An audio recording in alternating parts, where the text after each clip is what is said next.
Yo mga idol, musta? Manrek mga sports, TV nga pala. Ating pag-usapan, breaking PBA news, mga bagong player ng SMB is spotted sa practice at Jimmy Alonso is back to Ginebra. So matapos nakuha ng SMB ang kampeonato sa Philippine Cup mga idol, masasabing grabing lakas pa rin ang naging line-up ng SMB sa bawat season. Sila pa rin ang nakakuha sa kampeonato sa Philippine Cup na parang bang hindi pa rin satisfy ang naging line-up ng SMB kung saan hahanapan pa rin ng mga bagong player. Ang plano pa rin ng SMB, dagdagan pa ng bagong player bilang big man ang SMB. Posibleng makukuha na nga ba ito ang nasabing player na si Sistan mga idol? Ito pa rin ang pinaplano ng SMB na maharbat ang nasabing big man.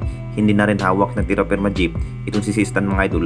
Hindi na rin pumirma ng panibagong kontrata. Naging free agent na rin ang nasabing player. Malabo na rin na makakabalik sa upunan ng Barangay Ginebra ang nasabing big man. Dahil sa pag-aalitan noon ni Coach Tim Con, posibleng ang SMB na nga ba ang makakasagop kay Sistan mga idol. Alam na nating lahat na may lakas pa rin ang nasabing player pagdating sa bidid area. Kung titingnan nating lahat mga idol, mahalin turad rin kay Abay Jun Marpardo ang nasabing big man na si Sistan.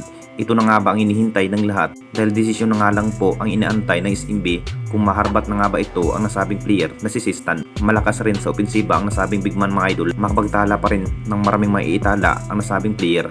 Marami pa rin ang nasasabi mga idol, sinasayang na nga raw ito ng Barangay Ginebra. Pero at ayon pa rin sa mga source, kusang umalis na nga rin itong si Sistan sa poder ng Barangay Ginebra. Kung makapagdesisyon na rin itong si Sistan kung willing pa nga ba bumalik sa ating liga, talagang SMB na nga rin ang kanyang patutunguhan. Mas lalo pang pinalakas ang naging puwersa ng SMB mga idol sa paparating na Commissioner Cup. March 11 na nga rin ang muling pagbabalik ng panibagong season sa Commissioner Cup dahil sariwang-sariwa pa rin ang nakamit ng kampeonato ng SMB. At dito na naman tayo sa isa pa nating balita. Jimmy Alonso is back to Ginebra. Makakabalik na nga ba ito? Alam na nating lahat mga idol, matapos na nibago ang line-up ng ating Barangay Ginebra, talagang marami pa rin ang nakapagtataka. Mas lalo lang pinahina ang naging line-up ng Jenkins dahil puro bench player pa rin ang kapalit. Tulad nga kay Isaac Go mga idol, hindi pa rin magagamit sa nasabing player dahil may iniindang guto injury. Dapat pa nga bang namatrade ang nasabing player na si Isaac Go ng Barangay Ginebra? Malas pa rin pagdating sa line-up mga idol. Sulit sana ang dating line-up na may Stanley Pinggil at Sistan at Jimmy Alonso. Ito pa rin ang napakasulit noon mga idol ang dating line-up. May isang player na nga rin na gustong ma-reactivate ng Barangay Ginebra ay walang iba kundi si Jimmy Alonso.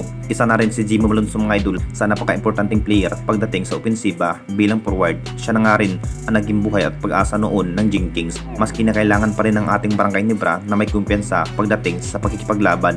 Hindi rin biro kapag nasa Commissioner Cup mga idol, maraming player or import na makakatapat tulad nga kay Abay Jun Marpardo.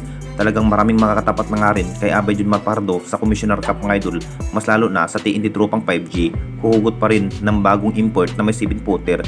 Hindi muna makapaglaro itong si Rondo Julius Jefferson mga idol dahil sa may iniindang guto injury at makakabalik na rin itong si Jimmy Alonso mga idol para sa upunan ng Barangay Ginebra. Hard practice pa rin ang mas kinakailangan dapat gawin para makapaghandaan sa pagkikipaglaban sa Commissioner Cup. Anong masasabi ninyo mga idol tungkol sa ating video?